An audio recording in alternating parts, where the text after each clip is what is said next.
Hey guys, it's Boggs, and given the recent, or I guess extremely recent, controversy surrounding the new Cloud9 roster, figured I'd make a quick video here talking about some of the callings for a roster change pretty much immediately after a 0-2 finish at IEM Katowice, and just talking about how I think it's absurdly wrong to expect this team to make a roster change right now, nor do they need to make a roster change at this moment in time.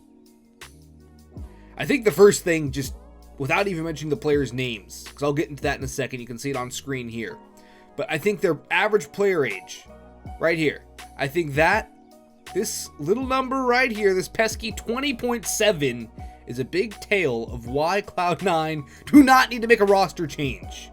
They've played 3 major events, one of which was ESL Pro League, where they came in as relative unknowns. Had a great showing, made it to the playoffs, lost to Mousesports, who eventually won the whole thing. They went farther than they expected, good showing, got picked up by Cloud9 not too long after that. But we saw a couple rough times for Cloud9, a rough event at Leipzig, and then here in Katowice. But look at this age, it's 20.7. You really don't need to be making a roster change when your average player age is under legal drinking age in the United States of America. These kids can't even go down to the liquor store and buy a beer. They're young. They made it up through Mountain Dew League as an emergency team, even going into last season of Pro League Season 10. And they made it to the playoffs. I think that alone says that this team has a lot of potential. If we go back to their record as ATK, though, where they did qualify for Pro League, we go down and see what they actually did. DreamHack Malmo qualifiers here, they didn't do much. They lost to Sharks 2-1. They were able to take out Riot Squad in some ECS matches online. Moving forward through ECS, we're able to win against Sharks and MIBR, INTZ. MIBR is another story for another time about their major downturn and why they are having one of the biggest falls from grace in Counter-Strike history. Not quite as bad as ENCE, but still pretty bad. And then you start to see these MDL games popping in, like Mythic, INTZ, Peaker's Advantage. And then all of a sudden they jump into Pro League. On LAN. After failing to qualify for DreamHack Atlanta, by the way. Losing to Riot Squad. But these guys got into Pro League as that emergency filler team. Lost to Liquid pretty bad if you look at the scoreline here. Lost to Renegades pretty bad here too. Were able to beat Singularity to qualify for that Stage 2 chance to make it to playoffs still. In the meantime, they're still playing in ECS, losing to Complexity here, 2-0 as well, beating E United, and then beating Complexity with this scoreline here of 16-2. I think this is not quite the Complexity that we saw absolutely demolishing Astralis at Blast, or even getting top 4 at DreamHack Anaheim. But still, it was not a bad team, and on paper, Complexity probably should have won this matchup. And then getting a map off of Liquid. So we start to see this improvement from this ATK roster here. Starting out with some rough games against Riot Squad, getting demolished by Liquid, then close to Complexity, a little farther away against Renegades, victory over Singularity, victory over E United, massive victory over Complexity, a map over Liquid, keeping it close throughout the series, taking Riot Squad down 2-0. Bit of a downturn losing to MIBR here after beating them earlier on. But then they move into that Stage 3. 2-0 win over Envy. 2-0 win over Singularity. 2-1 over Daytona. Well, I guess these two are the ones that really matter, because these are the ones that qualified them for... Actually, no, this Daytona game actually qualified them for Pro League. So, for the finals. So you have these 2 wins, and then this third one to make it to Odense. Their first matchup is against Mousesports. Okay? The team who won it all. And what happens? They lose 16-9 on Nuke. But then they get another hard team, North, who at this point weren't the world beaters, but they weren't bad. And ATK walk in there and 2-0 them 16-9, 16-8. I think that's a pretty good turnaround for this team. Then, to qualify for playoffs, they go up against G2, a team which is looking really fire as of late as well, and was kind of on an upturn going into this event as well. A dark horse candidate to make playoffs and maybe even make a deep run throughout the playoffs. But they suffered a loss to ATK, 2-1, Their only win coming on Vertigo, a map which ATK not exactly a fan of personally. And then of course they lost to Mousesports again in a pretty big fashion, but you see this massive improvement, this streak of wins when they started playing matches so condensed, this schedule which is just full of matches against decently tiered opponents rather than their MDL competition, and you just see them start to improve, and then make it to playoffs. We move on to this Cloud9 roster, which has played the qualifiers for IEM Katowice, DreamHack Leipzig, and then the 2 LANs accordingly. These kids, remember, age 20.7 average age. They walk in. This is the ex-Greyhound roster now on Renegades. Lose to them all the way through, but they are able to beat a Vanguard, or now Virtus Pro, which I think was a team that I didn't expect them to actually beat, considering they lost to Greyhound or Renegades now.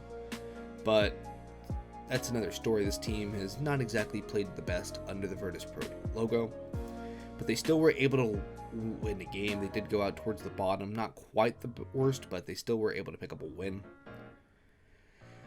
Still not the finish they were hoping for. Leipzig was eventually won by, I want to say it was North. Actually, it wasn't North. Who was it that won Leipzig? Let's go double check here real quick. Let's just check match. Leipzig. Okay, it's won by Big, with Greyhound or Renegades getting second. Mad Lions, Heroic also finishing up in here. North got 5th and 6th. Wow. So very similar performance for North in Anaheim as well. Although I think they did get 4th and 5th playing the semis, but still rough waters for North. Yeah. Going back to Cloud9 though, and now moving to Katowice. Their first match is up against Astralis. You look at the scores. Train actually got pretty close. Overpass was a bit of a blowout. I think it was a risky pick, picking Overpass against Astralis, a team that can pretty much play any map extremely well, except for Vertigo, which is the perma-ban for Astralis. If we look here, actually they didn't ban Vertigo at all. Actually, not Vertigo is the perma-ban. Actually, what does Astralis even ban these days? So it looks like they're banning Mirage. I forgot that Astralis is actually good on Vertigo. I forget that Vertigo's a map half the time. But don't let me get into an anti-Vertigo rant, because it will last a long time. Longer than the map will be in the pool, probably. Hopefully. Anyway. But still, rough for Cloud9 against Astralis. I have to say, though, if you go down to the individual statistics here, Floppy himself had a great performance on Train. The clutch that he had, the 1v4, was absolutely magnificent against Astralis. And then on Overpass, it was JT actually top fragging for the team, which is a good sign for Cloud9. I know he's been a source of major criticism by people on the internet, but I think I'll save that for the later portion of the video, because JT is not the problem. But I think the whole general gist of my whole points here is that Cloud9 does not need to make changes. Then they go up against NIP here.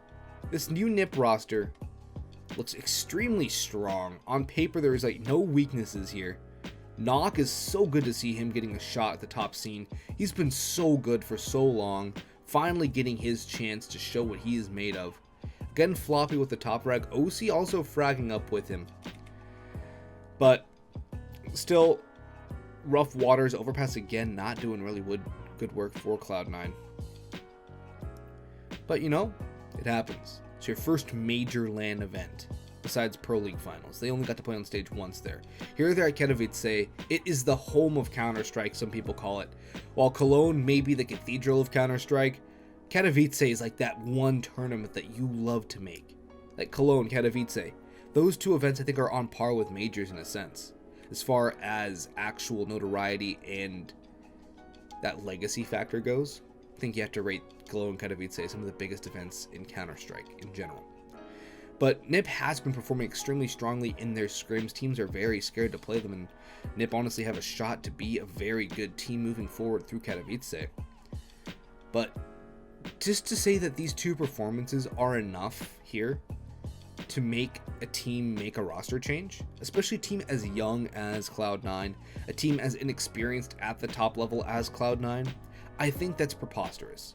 I think that anyone who's calling for a roster change for this team has never watched this team on the up and coming, when they were the up-and-comers playing through MDL.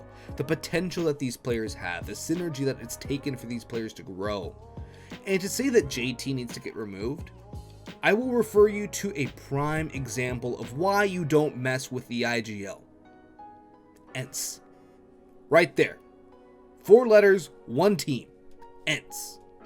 You remove the IGL, you remove everything that team has built up over the course of these months that they played together, and you throw it all out the window. Who are you going to bring in if your Cloud9 is an IGL? Daps has just won his first LAN with Gen G in DreamHack Anaheim. When was the last time a team won their first LAN event together? I actually seriously don't know, so please tell me if you find it. But Gen G, Daps, set. Nitro's not leaving Liquid. Steel can't play in majors, so I doubt Cloud9 would go for him. Sheikh Zula's on Triumph, but do you really want to take a chance on another MDL level IGL? I don't think you do. Ben Leet also on Chaos, and I would honestly take Sheikh Zula over Ben as of right now.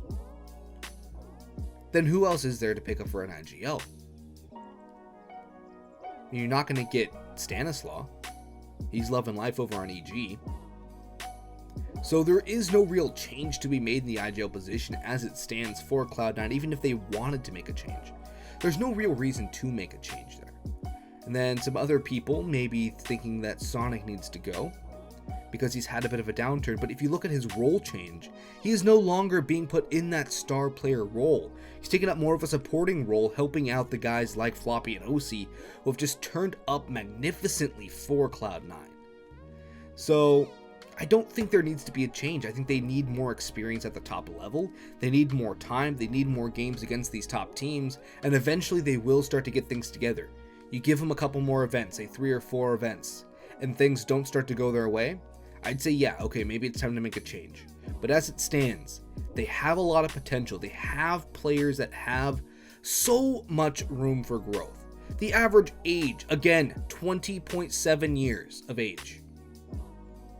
So I don't know why people are so quick to just jump on this cut people bandwagon when you need to give teams time. You need to give players time at this level. They've come up so fast from MDL. To even make it to Pro League Finals was a step out of the ordinary for them. And I think that people need to realize that most of the teams that do just jump into the top level don't just jump into the top level, they've been grinding. Mad Lions, Hunden, the dude's been in the scene for eons, and he's finally making his breakthrough into the top scene. So this whole thing that they need to make a roster change because they failed at 2 events. Yeah, they're young, they're inexperienced, they haven't played much. Give them time, and we'll see later on if they really do need to make a roster move.